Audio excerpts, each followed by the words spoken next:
Para el mundo anglosajón es muy peyorativo el uso del término conquista. Nosotros lo ponemos en mayúscula, porque entendemos que nuestro concepto de conquista es humanista y como tal respetuoso hasta el extremo con los conquistados.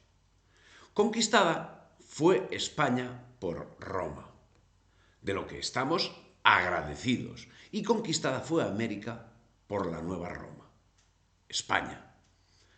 Por otra parte, la doctrina negrolegendaria sostiene que España no mantuvo en América una política educativa, en el empeño de mantener en la ignorancia a las gentes, al objeto de garantizar su sumisión. Bien, al contrario, los documentos se obstinan en demostrar que la corona se obstinaba en justo lo contrario. Así, a título de ejemplo, podemos leer en la recopilación de leyes de Indias cosas como la que siguen. Habiendo tenido noticia que en la educación de los indios y enseñanza de los artículos de nuestra Santa Fe Católica Romana no se pone todo el cuidado que deben tener los ministros de doctrina, y siendo esta nuestra primera obligación, para el cumplimiento de ella hemos fundado y dotado todas las iglesias que han parecido necesarias y señalado a los curas y doctrineros rentas competentes de las que a nos han pertenecido y pertenecen, y suplido de nuestras cajas reales todo lo que falta. Ley 46 de 25 de julio de 1593. Y es que la educación de la población aborigen, entendida como vehículo de integración, fue esencial como justificación de la conquista. Y una educación encaminada tanto a la alfabetización y capacitación en oficios mecánicos como a la socialización y la interiorización de los valores que se consideraban esenciales. Ciertamente la educación adolecía de grandes fallos, como hoy adolece de inmensos fallos. En primer lugar, era prácticamente imposible acercarla a todos los lugares, por lo que en principio se aplicaba en los núcleos urbanos, pero dentro de sus limitaciones tuvo un carácter generalizado, y todo de acuerdo con las bulas intercaetera firmadas por el pontífice Alejandro VI en mayo de 1493, que concedían a Castilla el dominio de las Indias con el compromiso de extender la fe católica. Procuráis enviar a dichas tierras firmes e islas hombres buenos, temerosos de Dios, doctos, sabios y expertos, para que instruyan a los susodichos naturales y moradores en la fe católica y les enseñen buenas costumbres. Por supuesto, podemos encontrar ejemplos que contradigan esta actuación, pero la obligación impuesta a la administración, empezando por el virrey, era manifiesta, siendo que Hernán Cortés fue más allá, quitando el derecho a la explotación de la tierra a aquellos que no cumpliesen lo establecido en ese orden. Y esas mismas medidas fueron determinantes para la conquista, siendo que la misma recaía principalmente en la acción formativa que conseguía pacificar, minimizando la intervención militar. Esa actuación, que tenía como primer objetivo la conversión de los indios, llevó a la instauración de una institución que estaba siendo desmantelada en la península. No era otra que la encomienda. El encomendero estaba obligado a la formación de los indios, acción que poco después sería llevada a término por las órdenes regulares, que convertirían los conventos en escuelas que atenderían a hombres, mujeres y niños con horarios que permitiesen el trabajo de los adultos. Escuelas primarias que daban acceso a escuelas secundarias, reservadas no solo a los hijos de caciques, sino a todo aquel que destacase, a quien se le enseñaría, entre otras cosas, a leer y a escribir en su propia lengua, y a leer y a escribir en latín. ¿Y qué sucedía con quienes no destacaban en esas áreas?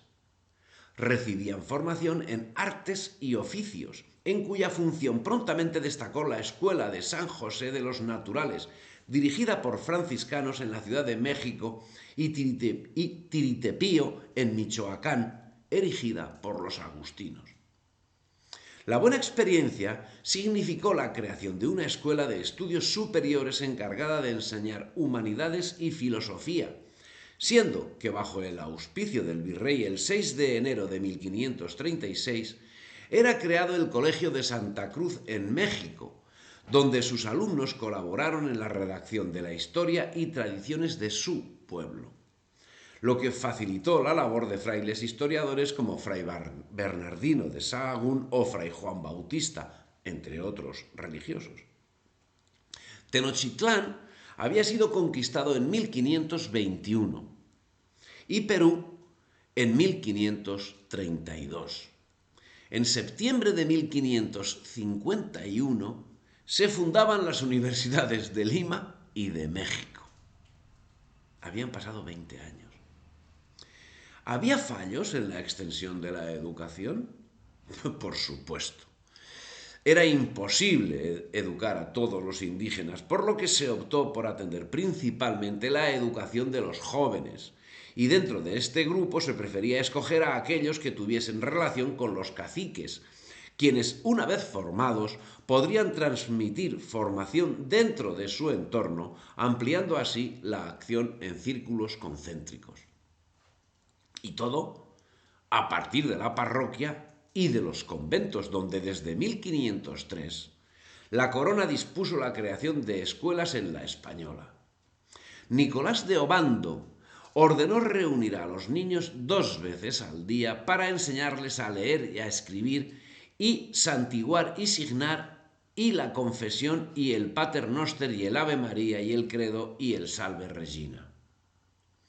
En este sentido, en 1511, Diego Colón llevó a Puerto Rico 40 indios ladinos para la enseñanza de los boricúas. Y en 1516 hizo lo propio en Tierra Firme.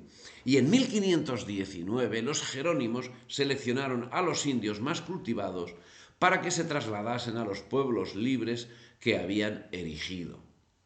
Esas actuaciones se reflejaron en las leyes de Burgos de 1512, que señalaban la necesidad de que al menos los hijos de los caciques fuesen capaces de leer y escribir. En 1513 existían internados donde se formaban jóvenes indios para quienes era común trabajar con cartillas de gramática suministradas desde la península, lógicamente. Las órdenes religiosas inventaron métodos novedosos para transmitir los conocimientos. Se sirvieron de pictogramas, de danzas, de música, de teatro, métodos que nos presentan como novedosos en la pedagogía moderna. Pero como en todas las épocas, había quien ponía palos en las ruedas de la educación. Hoy también. Y muchos. Así, el Tercer Concilio Mexicano, celebrado en 1585, prohibía la ordenación sacerdotal de los indios, lo que no obstó para que pudieran cursar gramática latina, derecho y medicina en la universidad. La medida del Concilio Mexicano sería revocada posteriormente cuando una pragmática real de 1697 recordaba que los indígenas debían ser tratados según y como los demás vasallos en mis dilatados dominios de la Europa, con quienes han de ser iguales en todo, con derecho a ocupar puestos eclesiásticos, políticos y civiles, siendo que se creaban becas para los seminaristas indios. A principios del siglo XVIII, 2 siglos después, seguían creándose escuelas primarias. ¿Llevaba una marcha lenta la progresión de la educación? Si atendemos a las extensiones territoriales, la cantidad de pobladores y el número de personas formadas capaces de llevar adelante el proyecto, evidentemente no. Para 1754 había escuelas en 281 pueblos de indios en el Arzobispado de México, y en 1773 de los 4.088 pueblos de indios había 1.015 con escuela, lo cual no quiere decir que el 75% de los pueblos estuviesen desatendidos en el campo de la educación, ya que se procuraba que sus habitantes acudiesen a las escuelas instauradas. que se veían reforzadas con la labor llevada por los frailes en cada uno de los pueblos.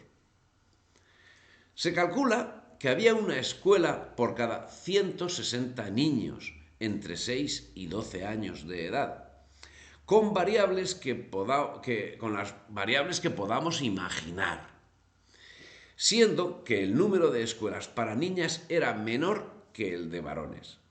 En la Nueva España, a finales del siglo XVIII, existen datos que confirman la existencia de escuelas e internados para niñas en México, Veracruz, Puebla y Durango, careciendo de datos sobre otros lugares. Y estos datos son, lógicamente, extrapolables a otros virreinatos, dado que los responsables de unos y de otros eran los mismos. Y si, cuando indicamos que había colegios de niños y de niñas, en los mismos incluimos blancos e indios. Y la educación incluía el castellano, la lectura, la escritura, la lengua del lugar, las matemáticas y la música. La enseñanza diaria en la parroquia era por lo general impartida en lengua indígena. Si te ha gustado el vídeo, dale me gusta, comparte y suscríbete al canal.